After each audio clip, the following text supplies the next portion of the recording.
وحده لا شريك له وأشهد أن محمد عبده ورسوله اللهم صل وسلم على محمد وعلى آله وصحبه أجمعين أما بعد يا أيها الذين آمنوا اتقوا الله حق تقاته ولا تموتن إلا وأنتم مسلمون الآية jamaah sholat isya tarawih rahmatullah.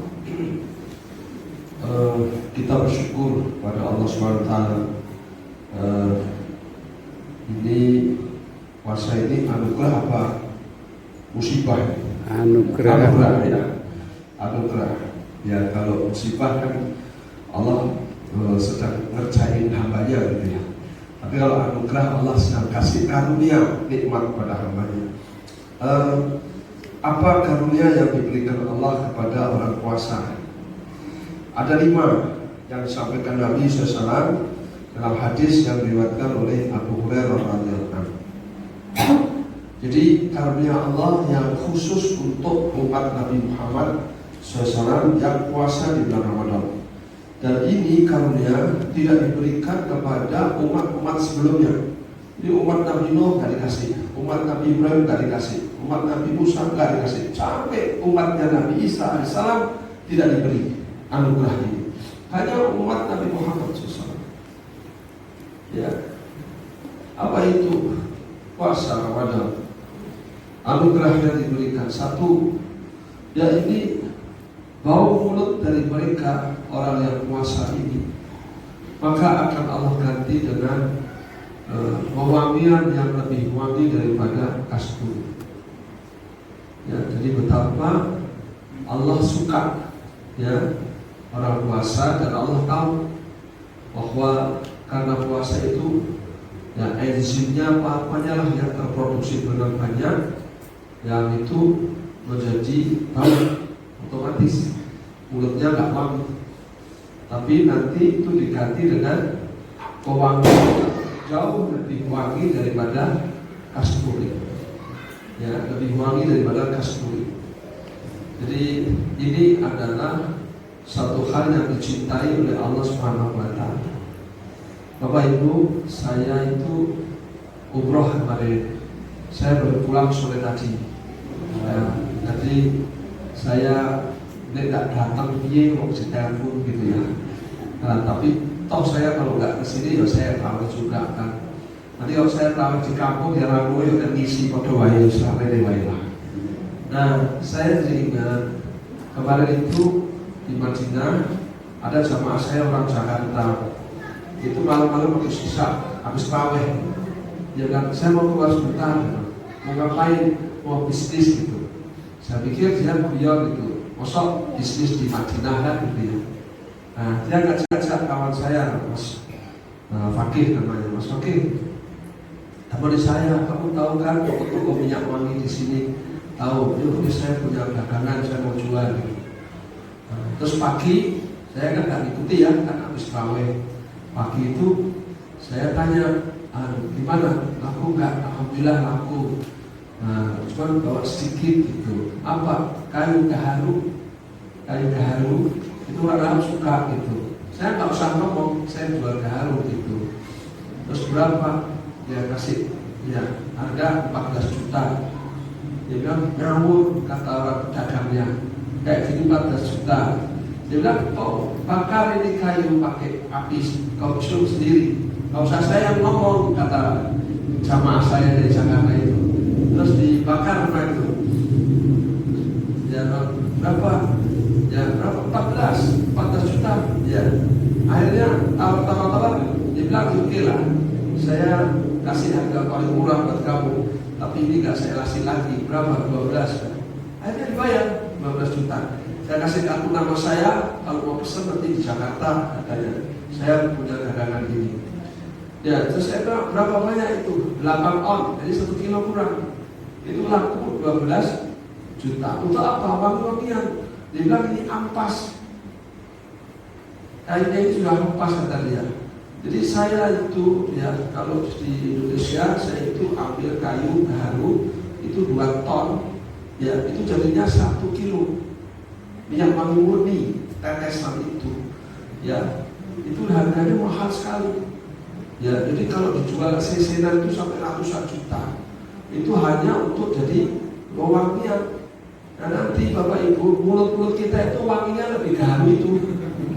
Ya, ya, dan itu garu itu dipakai sedikit itu bisa tahan berhari-hari. Kalau kita sepanjang masa di surga wangi mulutnya. Nah, saya kira yang cerdas ambune nggih, mulai ngomong rapi jadi. Sampai ditutupi, soalnya pas dinik mambu gitu ya. Besok lah tutup besok belak-belakan gitu. Piye kabare kalau kita makan-makan ya. Karena baunya wangi. Ya, dan itu. Maka nanti kalau di surga ada orang kalau datang ngomong kok wangi, itu mesti umatnya Nabi Muhammad SAW. Karena umatnya Nabi Isa gak wangi, umatnya Nabi Musa gak wangi, Nabi Nuh gak wangi, Nabi Ibrahim gak wangi. Hanya umatnya Nabi Muhammad SAW yang mulutnya wangi di surga. Karena puasa di bulan Ramadan. Wah, ini mahal banget, benar kan? Jadi satu. Yang kedua, ya, ketahuilah Bapak Ibu, kata Nabi SAW, orang-orang yang berpuasa, dia akan didoakan oleh ikan-ikan yang ada di lautan sampai dia berbuka. Dimohonkan apa? Ampunan. Masya Allah. Ya, ikan-ikan di lautan memohonkan ampunan. Tahu nggak Bapak Ibu, bumi kita ini bulat, gitu ya, yang sepertiga darat, yang 2/3 lautan, betul kan? Saya naik pesawat 10 jam dari Mekah ke Indonesia, itu selalu konsisten di atas laut, betul kan? Jadi seolah-olah nggak ada daratan, karena memang daratan di dunia ini daratnya sedikit, banyaklah laut. Dan laut ini ikannya luar biasa banyaknya. Kalau dijumlah mungkin bukan miliar, bilion. Dan laut ini sepi ing pamrih. Dia di dalam gelap, ya, tidak pernah melihat kita tidak melihat mereka. Mereka tidak berbicara, tapi mereka selalu istighfar. Untuk siapa? Untuk yang puasa. Allah Akbar. Ya, betapa orang yang puasa ini terus didoakan, diistighfari oleh ikan-ikan yang ada di laut. Ini yang kedua. Dan ini tidak terjadi kecuali oleh umat Muhammad SAW. Maka khusus umat Nabi Muhammad, hadiahnya yang nomor 2 adalah didoakan oleh ikan-ikan yang ada di laut. Masya Allah. Dan ikan ini ikhlas, insya Allah Allah kabulkan doanya ikan-ikan ini. Yang ketiga, apa? Bahwa Allah SWT membenahi surga, dan surga ini sudah disiapkan. Sungguh kata Allah, beban-beban umatku dilepas untuk datang kepadamu. Masya Allah. Ya. Jadi oleh karena itu kaum muslimin Allah, orang yang puasa ini betul-betul telah disiapkan nanti surga, di mana surga ini bahkan pintunya aja khusus namanya Ar-Royan. Kan begitu ya. Ini yang ketiga. Yang keempat, apa? Khusus mereka yang puasa di bulan Ramadan, setan dibelenggu, ya, setan ditaleni sehingga mereka tidak bisa menggoda mereka yang puasa seperti biasanya.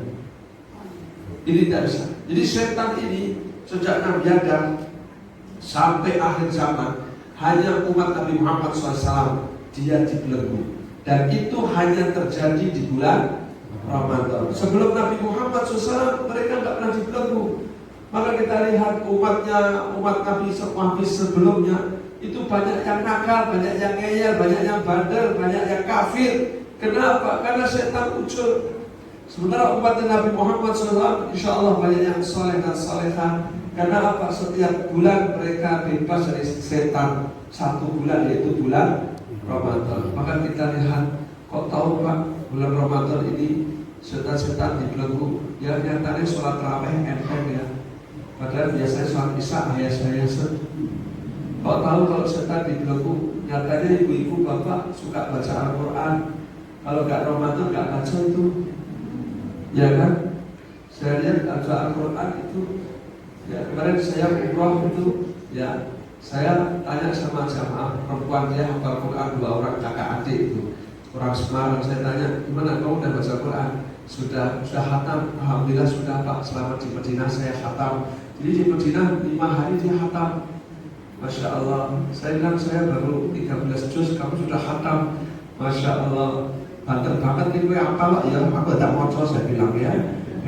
Membela diri itu ya. Jadi luar biasa enteng.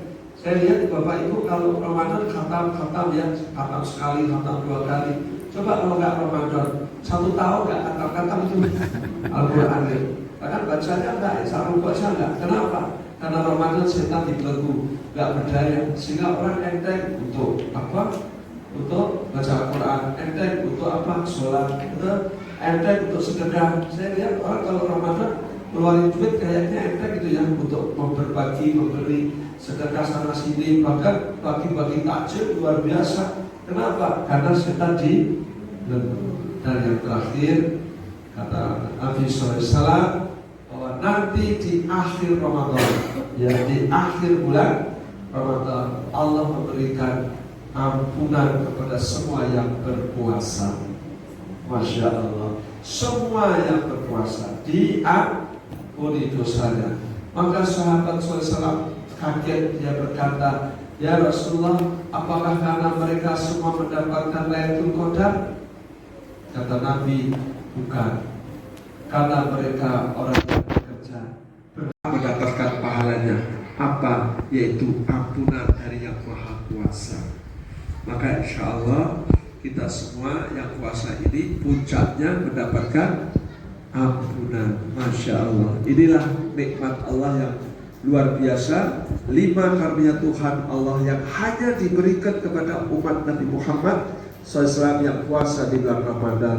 Mudah-mudahan Bapak Ibu semakin senang, semakin semangat, antusias ya, dan termotivasi untuk menghiasi hari-hari kita untuk lebih baik dalam beribadah di bulan Ramadan, khususnya puasa sampai selesai. Insya Allah, mudah-mudahan Allah membukakan hati kita untuk senantiasa mentaatinya, dimudahkan kita melaksanakan kebaikan seperti yang diperintahkannya, dan diberi kita kemudahan kekuatan untuk meninggalkan semua dosa kemaksiatan yang dilarangnya. Amin ya rabbal alamin. Al-kalam wa billahi taufiq hidayah. Rasulullah wa fathul karim. Wa basyiril mu'minin. Assalamualaikum warahmatullahi wabarakatuh.